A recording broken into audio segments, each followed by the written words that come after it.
The sculpture starts the moment you walk in the art gallery. It runs down the hallways and around the walls on the first two galleries.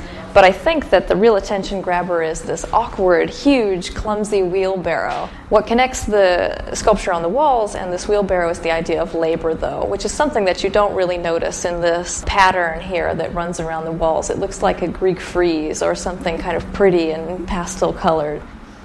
Given the fact that Ivan Navarro's past sculptures have included a table with lights that form a swastika, and a briefcase that includes names of people killed by the Chilean dictator Augusto Pinochet, it should come as no surprise that there's more to this piece than meets the eye. From the middle of the wall, it's hard to tell what this sculpture represents. Once you make out the head and the rest of the body, though, and you know that the title is called Crawling, you can make sense of this whole room as a series of crawling figures.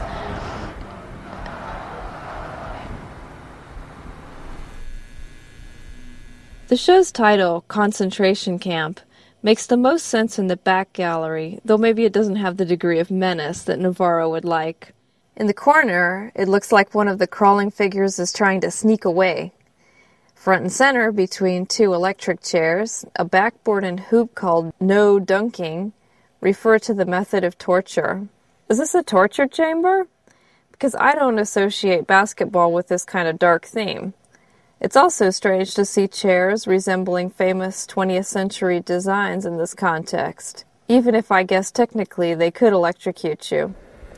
This chair is based on a chair by designer Marcel Breuer, who was inspired by Gerrit Rietveld in the 1920s.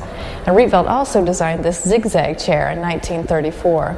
And Ivan Navarro incidentally made a living as a chair restorer when he moved to New York about 10 years ago. Now he lives off of his artwork, but you can still see the influence of modernist furniture and design in his work.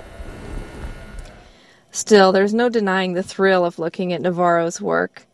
It strongly recalls sculpture by minimalist Dan Flavin, a pioneer of fluorescent lighting in sculpture in the 60s.